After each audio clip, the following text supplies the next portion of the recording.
Hey guys, how's it going?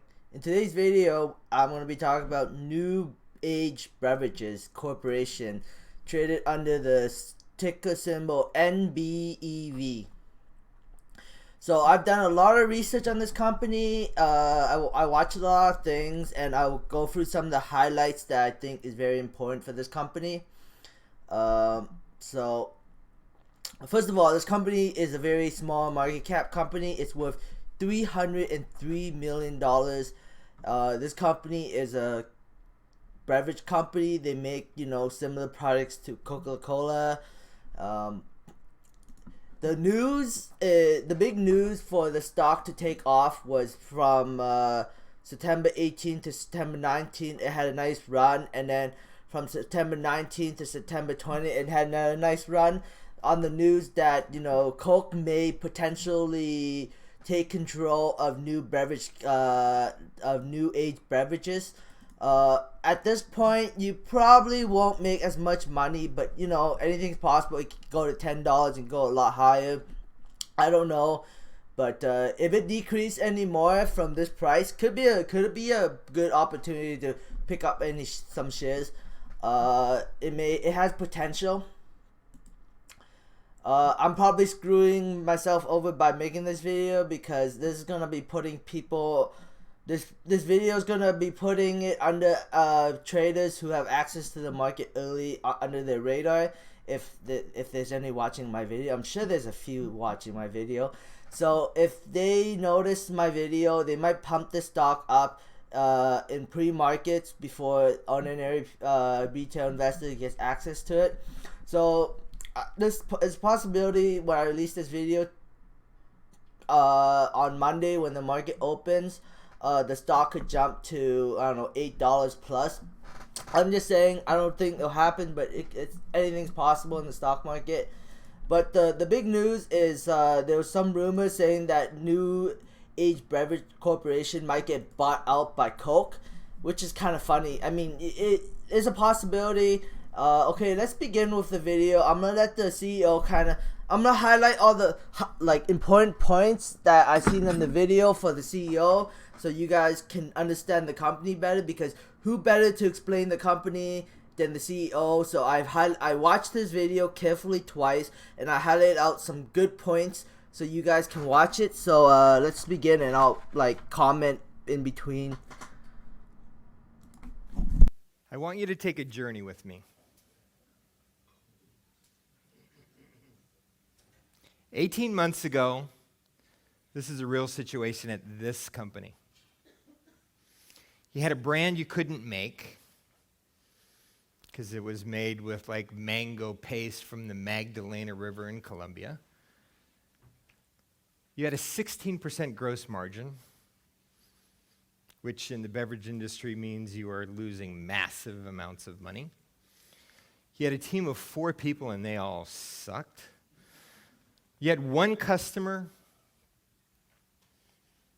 You had a public company on the pink sheets with no liquidity, no trading, non-compliant with the SEC, 19 cents of a stock on its way to a penny, and you're behind on payables for 90 days. You owed people probably $250,000. And I go to my wife, and I said, I want to go take this company over. What do you think she said? She said, you are fucking crazy. And then the next thing she said was, you've taken $10 million of my money. I thought it was mine. But she said, you've taken more than $10 million of my money, and you've pissed it away on your last 5 or 6 things. You're cut off. In more ways than one, let me tell you. And you're losing $4 million a year, and you decide against your wife's better judgment, which is always a bad move, to go do it anyway.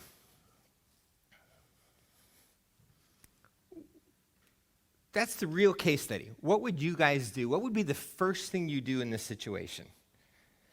Anybody have a guess? What would you do? Put yourself in those shoes. Take this journey with me. What would you do? Say again? Talk to the customer, make sure they're in line. Yep, that's a great idea. Make sure you don't lose that one customer. What else? Say again? Yeah, but if you believe in those 5 languages of love and you recognize she likes acts of service, and which translates to work around the house instead of gifts, probably not a good idea. But so I didn't try that one. I also didn't do any work around the house. Yes, sir? I would consider simplifying my recipe to cut some costs down. I think that's a great idea, and that's what I did. I basically just did the math, right? Figure out the recipe, and don't start with what you have. Be clear with what you have, but start and do the math. Look at consumers, look at customers, look at retailers, look at competitors, look at everything, and define what you want to be when you grow up, and then just figure out the roadmap from point A to point B, and that's what we did. So now, 18 months later, from $2 million in revenue, we're approaching $100 million. Those previous 4 people are gone, and we have about 171. Those gross margins went from 16% to 31.9%. We're making $10 million a year. We have a incredibly clean balance sheet, no warrants, no multiple classes of stock, and $60 million of value in that stock went from 19 cents in 18 months to roughly $4. And we went from being not even on the map to the 54th largest beverage company, the 8th largest healthy beverage company in the world, and the fastest growing. And the other important metric for me is I wasn't completely cut off because Okay, so I'm gonna skip to the next one, but I gotta say that's pretty impressive growth in like a matter of like 18 months. He took a company that was on the pink sheet and moved it to the NASDAQ, and was making it the company generate $100 million. So yeah, that's pretty impressive. I mean, I have to say. Let's move on to the next one. Clayton had a nice introduction for me. I remember when I first met the guy, and I also remember when I first met David and Mark. And I had all of these successes. Worked my butt off for 30 years, went to West Point, missed college by doing that, basically. Business school at University of Chicago, all the right ticket punches. Got to launch Kraft in China. Took this beer company that was nothing that nobody had ever heard of since the year 1366. Started in 2001. 3 years later, we were the world's largest beer company, and I renamed it NBEV. Youngest president in Coca-Cola in 100 years. Saved. See, you guys heard that? The youngest president in Coca-Cola. So he was involved in Coca-Cola big time back in the day. That's why he's doing his own new beverage company. And that whole rumor, that's the reason why the stock spiked. Because, people like to buy on rumors. And then when the news is real, people buy even more. Because, Coke is a big deal. This company's $300 million. Coke is $190 billion. Of course, the stock's gonna go up more if that rumor is real. So, people are trying to get ahead of the news by buying the rumor. This is the reason why the stock has risen so much. But this guy also has a very impressive background, too. So, just saying. Let's continue. In real cash, more than 10 figures of money.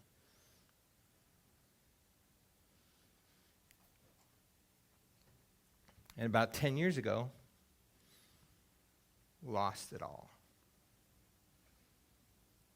Not through gambling or any really stupid stuff, but investing in different businesses, trying different things, lost it all. And lost my family.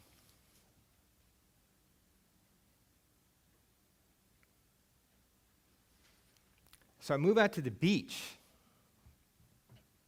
in St. Petersburg, Florida, going from a 13,000 square foot house, which in Florida in the 2008 was a good way to lose $2 or $3 million.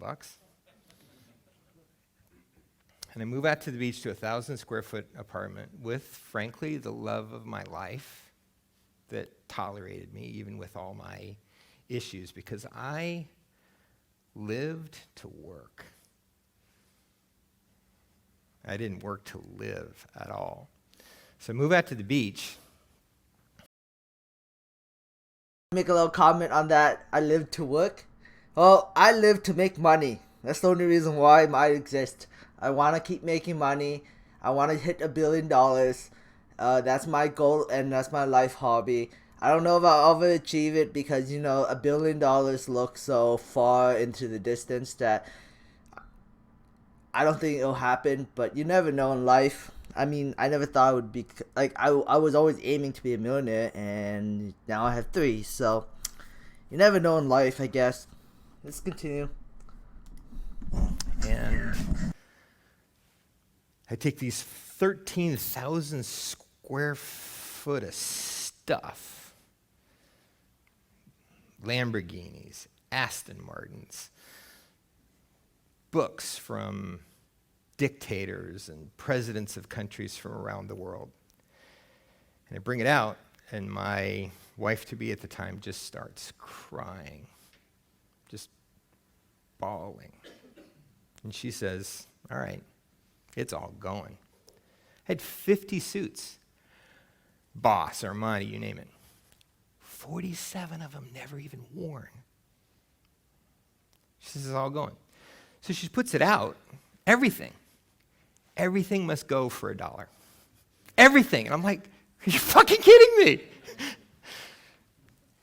And my next door neighbor comes by, and he was like, all right, who's moving into my hood, driving an Aston Martin with somebody that looks significantly younger than him, barking into my turf? Mark, let me ask you a question. From the time we first met, how long did it take me to give you my resume? 30 seconds. I've done this, I've done this, I've done this, I've done this, I've done this. And what was your impression from that? This guy's got issues, right? What a douche, right? What an asshole. Seriously. People now give the actor like you don't have to. If you do the real deal, you don't have to spit out your facts. Mark called me out.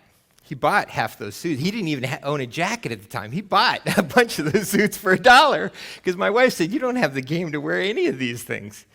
And Mark and my wife and David, to the same respect, said, you know, maybe there's some raw material here worth rescuing. And independent of all those successes, that was my definition of success. I was pursuing money, power, and influence, and I had it. And then lost it all in the span of about a year. But I was still just talking about the resume, talking about this. And nobody cares. And Mark didn't care. He said, hey, if you want to be my friend, or if you want to be friends, or if you want to have a real relationship, let's just be real. Nobody gives a flip about all those successes. If you're a real person, a real guy, let's have a relationship, but don't tell me about your resume every 5 minutes. I don't care. So I think from that experience, we learned humility. And Mark and I tried to do some things together and do some business things together, and we did something pretty extraordinary. We went from $1 million in a particular industry to $70 million in 10 months. Mark got written up in Forbes. Forbes or Fortune or something, he was a billionaire. And then in about 3 months, the industry and environment changed around us. Things didn't work as we had anticipated, and that $1 billion basically went back to zero. We got out of debt, which is what we were trying to do in our commitment in that thing, but we had another lesson in humility. And I think I want to share this video with you. Hopefully this one works a little bit better than Rachel's. I want to share this video with you, and I want you to think and hear the words that we talk about in this video.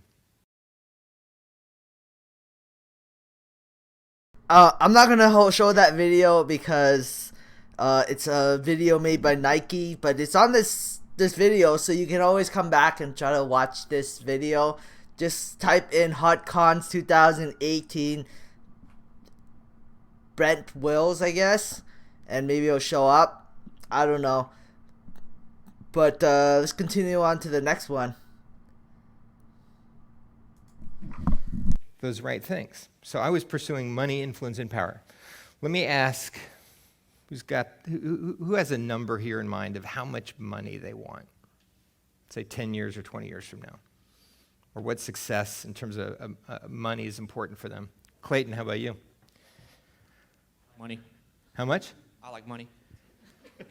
I'm sorry, I didn't hear you? Said I like money. You like money. And do you have a number that you want 10 years from now? Yeah, I do. But Do you want to share it? it's enough that I can not make any decisions based on money. Anybody else want to give a specific number? Come on. None of you guys say. Okay, I just if I was asked that question, I'd be like $1 billion, just for fun. That's the only reason why I want it, just as like a hobby, a life hobby. See if I can ever achieve that $1 million as a life hobby. I think, like, in order for me to achieve $1 billion, I have to take a company and bring it public. So I have to make a company, which I have right now, and I have to attempt to bring it public, trading publicly on the stock market, and I need a good business model in order to attract investors into my business. That's the only way I can become a billionaire. At least this is my opinion. But, you know, I'm going to try anyway, see if I can make it, see where life leads me. Let's continue on the next one. This one's a little interesting. What is, and why I think this company is successful, is because we're purpose-driven. We decided to create this company because we were pissed. We said, we knew that 57% of the kids in our country, 8 years old and under, still drink today at least one soft drink a day. 57% of our kids. For the first time in 60 years, diet soft drinks are now declining. And people are realizing that diet is actually not better for you. Diet is actually fake news. It's not a true statement. And all of those artificial sweeteners interact with your pancreas in such a way. I know, I used to make that stuff proudly. It interacts to tell your body to secrete extra insulin, and you store fat. So diet is fake news in that regard. But the reason we're successful is not because we had some great strategy. I think in part, like Mark said, is because we've got great people that are all value-centric. They embrace the grind. They got the work ethic. They got the intellectual horsepower, and they're achievers. They're not affiliators. They are achievers. So we have those combinations, but the fundamental reason we're successful, because we're here for a purpose, and that is to make a difference for consumers with healthier alternatives. And coupled with being that purpose-driven company, we're also humble. That I owe frankly, to my wife Corinne and to Mark and to David for being my mentor on that aspect, just to be humble. And through that humility, we ask ourselves questions, and we ask, how do we do better? At NBEV,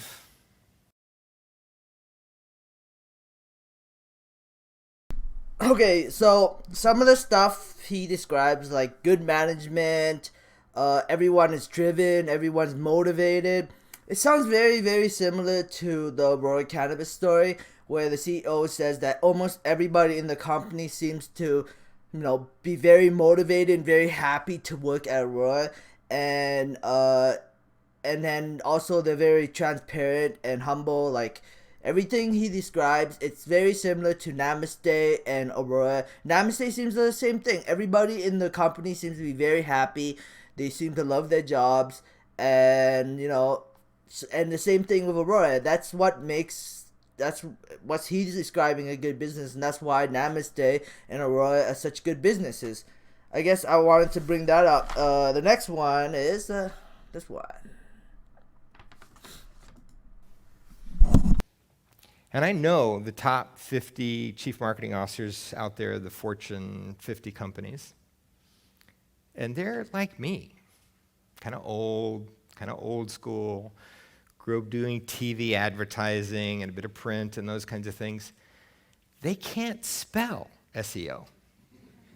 And there's only 3 letters. Blog, they can't even pronounce it. So let's talk about a case study. Let's talk about this case study and this kind of uneducated buyer, client. And I'm a pretty typical client that doesn't know shit about SEO and blogging. So what do you do with those kinds of clients that are just friggin' clueless? And I know Mark and I know Clayton, I know these guys, so I feel like I know SEO through osmosis just by being friends with those dudes. That still doesn't mean I know anything about SEO. So what do? I do a press release every 2 weeks. Anybody know what a press release costs? Through PR Newswire, for example? $2,000. If you're doing 3 pages, right? And you got to put your safe harbor statements and those kinds of things. So it's about $2,000 or $2,500, and you can do it on the cheap with some of these sites for maybe $300. But let's just say it's on average $2,000. We do 2 a week as a public company, and you do it 50 plus weeks a year. That's $200,000 going towards press releases a year. And heretofore, we now have a partnership with the Hoth, so all of the salespeople at the Hoth, you don't need to cold call me any freaking more. Mark, you can tell Charlie not to cold call me also, because I've had enough of them. We're already in.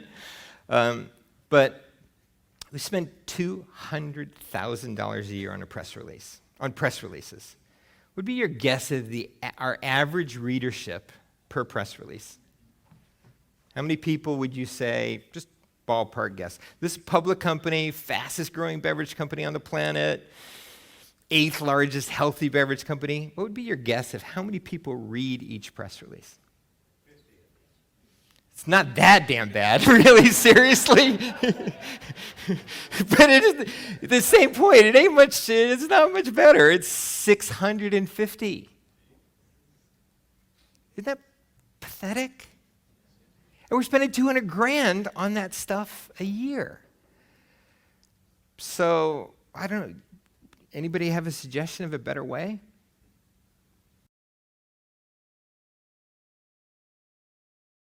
Okay. I have a suggestion of a better way. Make a YouTube channel like Sean and Namaste. Namaste, Sean and Corey making YouTube videos, keeping the shareholders up to date. This guy seems to be a very excellent talker. He's way better than me. He could talk way better than me. He should just go on and, make every week YouTube videos. It's free.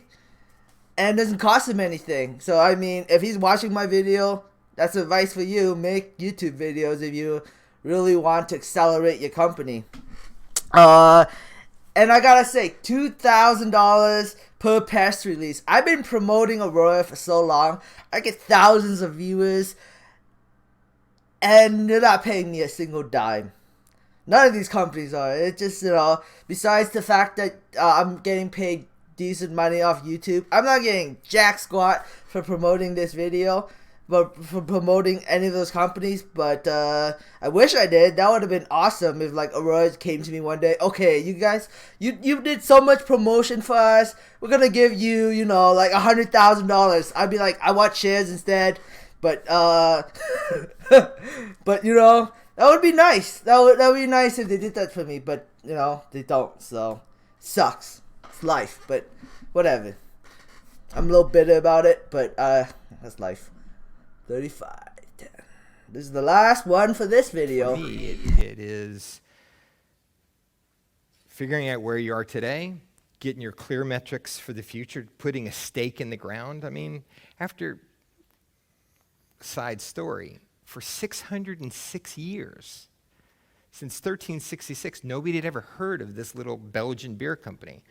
We took this brand called Stella Artois that the board wanted to kill. It was a farmer's beer in Belgium. It was the number 3 beer in Belgium. We sexed it up. We put it in a chalice glass, did a bit of marketing behind it, put some French advertising, launched it around the world. Turned out to be successful. It was the cheapest beer we made in the entire portfolio. Rapidly fermented it in 7 days. Good quality ingredients and stuff, great beer, but charged the highest price for it. Starbucks-ized that bitch. But it was still beer. So, so the model for me, and I would encourage you guys to think about it, and it's on our blog too, is define where you are. Pick whatever target you want to achieve. Just put a stake in the ground because you can do anything you want. We took that company after 606 years of being an also-ran, and in 3 years' time, with Belgians, which is really hard, in foreign languages, became the world's largest beer company, beating Anheuser-Busch, beating SAB Miller, beating Heineken, beating all of these companies around the world in 3 years' time. We took a company against multi-billion-dollar industries and went from 0 to 70 million. Against Coke and Pepsi here. We're crushing their coconuts. And we've gone from $2 million losing $4 million a year with no money whatsoever, carving out our niche, carving out our opportunity. So for me, it's A, define your current reality. B, define whatever success it is. C, get your roadmap from point A to point B, and it's not going to be linear. It's going to be this winding road, but picture out that roadmap, including all the obstacles and everything, and get your interim milestones along the way to get from point A to point B. And then the next thing you got to do is, I think, strike out. And it's going to be wrong, but you got to get the courage to, what I'd say is cross the can't change creek. Because if you're like me and you've been eating McDonald's and Arby's and stuff for 20 years,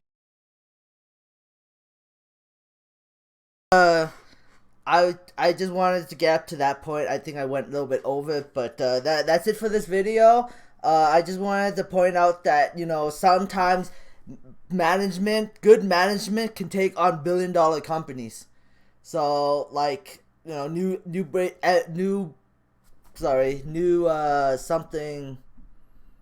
age beverages is, competing against, Coke and Pepsi, which are multi-billion-dollar companies. So, just because you are a small player doesn't mean you can succeed. You can, and that's what they're doing. Okay, let's go on to another video. This is not an interview. This is gonna be a long video. I'll be surprised if people actually watch through all of this, but I'm highlighting the most important points into this video. So let's begin. and as a result, I was going through these numbers with our board a couple weeks ago. So we're now the 54th largest beverage company. We're the 8th largest healthy beverage company from very inauspicious start about 12 months ago. And we've grown about 1,700% in the last year. And true story, I have changed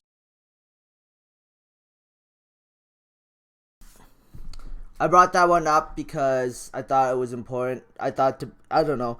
I guess it was kind of going over the other video, but okay, that's a quick one. This is the next one. The three things that we look at, simple questions. One, is it better off? And are we better off, and is there more value in continued acquisition or driving organic growth of our pipeline? The second, how hard is it? And there's always complexities with acquisitions. It always takes longer than you think to get them done. And fundamentally, acquisitions are accelerants, but at a cost. And the question is that accelerant, that incremental cost, worth it versus the timing that it takes to get through the retail sales cycle? And even the best retailers take a year before they're making the decision, and you got to hit the right cycle in August or February or whenever it is. And so does that trade-off work? And this is how we've looked at it. And we've done 5 acquisitions over, kind of one a quarter, basically, in the past year plus. And these 5 things down the left, I mean, you guys will read this other stuff later in terms of the details and nuances, but the 5 things down the left are what we really look at, or what any kind of quality acquirer looks at. So is it a real strategic fit with your definition of what you want to be best in the world at? Can you pay for it? And is there going to be real value in it? And then can you do something with it in terms of driving real cost synergies or revenue synergies? And are there any intangibles? So you guys will get a copy of this, and you can see some of the details and nuances. But this is how acquirers think. And Okay, so I just wanted to bring that one up because it sounds very similar to Aurora's strategy. So I thought it was important. I think this guy's very smart overall. Like, he seems like a very smart business person. So that's why I'm kind of bullish on his company. So let's go on to the next video. Next part of the video. level. So just a quick 2 charts on summary. If you are a small company or a startup company and you're looking to build it to be acquired, I would respectfully offer to change the goal. Because if you define what you want to be best in the world at and just do that, and hopefully build a cash flow positive business, because no acquirer likes to buy businesses that aren't cash flow positive. It's too much work, takes too much time to turn them around. But the value that you will get in terms of multiple is going to be infinitely higher if you're a cash flow positive, well-run business. So just define what you're going to be best in the world at or unique, and drive that, and you'll be better off versus trying to build it to sell it. And then from an acquisition standpoint, we look at can we acquire it well, and we don't want to acquire it from folks that are just going to go out and buy Lamborghinis the next day and drive those to the office, or give them stock and they drive a different Lamborghini every day to the office. So we want to find the right kinds of people that want to be part of a team and want to be part of creating something special. And that's really this kind of next group. So if you're a high maintenance or a dramatic founder or co-founder, just don't be, because nobody wants to acquire those kinds of companies. It's too hard. But you want to build the team to do something special, and those are the kinds of things we look at. So, that calculus of innovation versus acquisition, do you do those things if you are a strategic like a Coke or Pepsi, a baby strategic like us, or a small cap or startup? Do you innovate or acquire? I think the answer is yes, you do both. It's the same question we all face on our business every day. Do you drive growth or do you drive margin? And the answer there is also yes. But I would argue that's the wrong calculus. Those are the wrong questions. The right question is, do you have a clear definition of what you are going to be best in the world at, where you're going to be unique and differentiated at, and are you driving and executing against that? And if you're doing that, ultimately you're on the right track.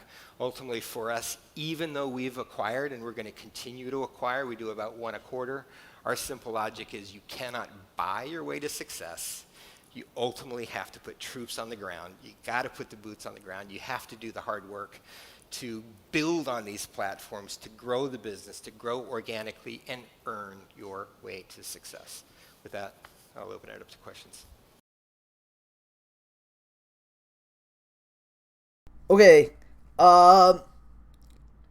Aurora has lots of boots on the ground. They have lots of boots on the ground in the United States with Australia's capital, which they'll eventually bring into the company. And then they have boots on the ground in Europe. So they have boots on the ground going around looking for good deals that would fit the company very well and growing the distribution channels.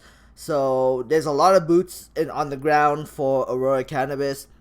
That's something I'm pretty positive about. And that's something the management has brought up quite a bit. So I'm kind of comparing new beverages to Aurora because they're very like the way he thinks and the way Aurora thinks is very, very similar. So like, that's why I'm bringing up. Last point. Let's this one's gonna be a very interesting one. So yeah. But you're running a public company at less than $1 billion in scale. I mean, would you recommend that? Public company period sucks, to be quite honest. Why? It's $1 million a year out the door. It's 40% of your time. And I don't do a very good job of it. I like running the business. I like operating the business, and that's one of the reasons our stock is only $2.50. It was 19 cents a year ago, but it could be significantly more, and we don't perform at the level of our public company peers because I'm not doing my job, honestly, from a public company CEO standpoint, to be out with the investors, out with new institutions and those kinds of things. So I really don't recommend it. The nice thing about it is it's a monetization vehicle, and I own a bunch of little private companies, and you're always putting more and more and more of your own money into it, and it's hard to get your money out unless you're selling out to a strategic. So the one value on the public side is it is a monetizable vehicle. It's a way to get your money out and monetize your investment. But it sucks still. I wanted to turn around the acquisition question and ask.